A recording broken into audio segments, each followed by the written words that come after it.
Spencer, the private engine, was being serviced in the yards. This was making Gordon cross. "This shed is for the Fat Controller's engines," he grumbled. "He should leave at once." "Feeling intimidated, are we?" sniggered James. "Intimidated? By Spencer? Don't make me laugh." "Well, he is faster than you." "He isn't doing anything wrong," said Molly. "The Fat Controller has given his permission." "Humph!" snorted Gordon. "Trust the has-been express engine to jump to his defense. Haven't you got a goods train to hide yourself in?" Molly looked hurt. "Just because you're in a bad mood doesn't mean you can speak to others in such a manner," retorted Emily. "So put a sock in it." Gordon did.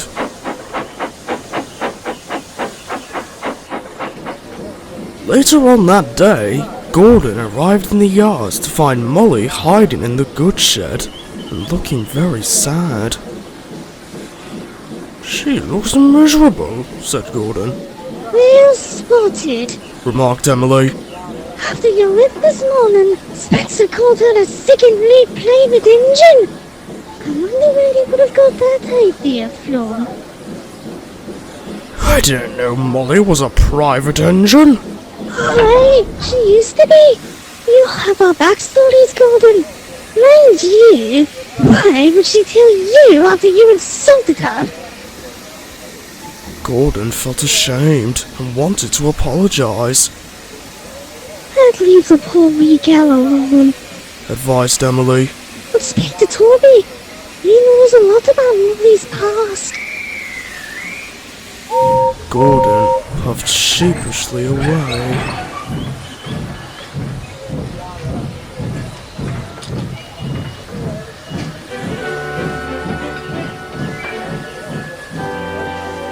The next day, Gordon asked Toby all about Molly.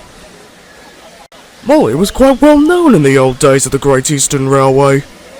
She, along with the other Claud Hamiltons, pulled the fastest express across East Anglia to the seaside. She even pulled the Royal Train to Sandringham a couple of times. Gordon was impressed. Yeah, but like all stories, soon other steam engines that were bigger, faster, and more powerful than she was took over her work, and Molly ended up doing secondary duties. But she did have a stroke of luck. One of the old directors bought her and said she could pull expresses again. "Well, that's wonderful," said Gordon. "It was," agreed Toby. But others didn't think so, all because of her livery. The director had kindly asked Molly what colours she'd like to be painted. She decided to choose yellow. As I understand it, it reminds her of sunny summer days at the seaside. But at the time, enthusiasts didn't want their societies to be associated with a bright yellow engine.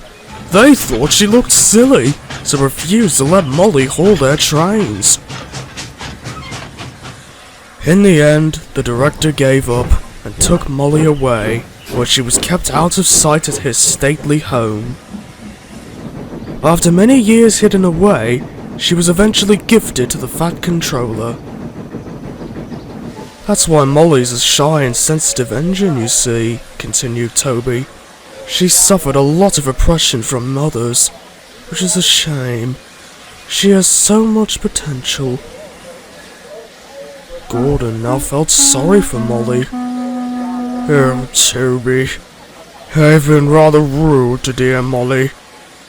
He told Toby what he and Spencer had said. You can be rather tactless sometimes," ventured Toby.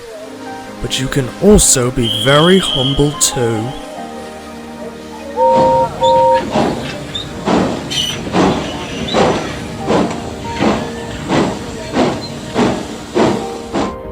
As Gordon steamed along with the express, he kept thinking how he could make things up with Molly. Then at last, he had an idea. I'll do it tomorrow, he thought to himself.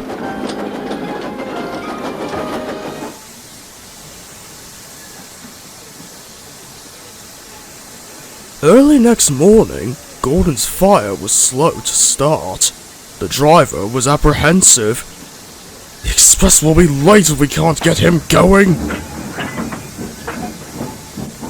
Molly was arranging her goods train close by. If that's the case, Molly should take the express, suggested Gordon. What? Me? I've never bought the express before. But you are a former express engine. Well, yes, but... She'll do, interrupted the yardmaster. Off you go then. Come on, old girl. Encouraged Molly's driver. I know you can do it.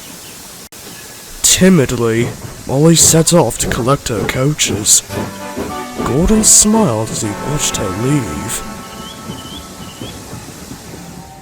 Later, Spencer was hurrying along the main line. He'd collected the Duke and Duchess of Boxford from Brandon Docks and was taking them to their summer house. Spencer usually received clear signals for a fast run. He and his driver were surprised to see they were being signaled to slow down, and eventually they were stopped. "What is the meaning of this?" cried Spencer lordly. "I am aboard the Duke and Duchess of..."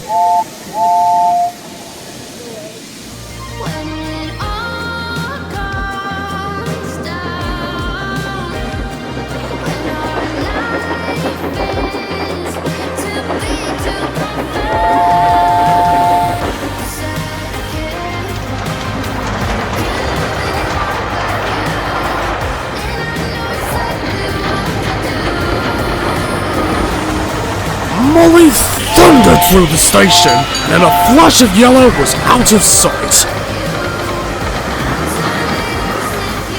Spencer was aghast.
That evening, the Fat Controller congratulated Molly on her impressive performance with the Express.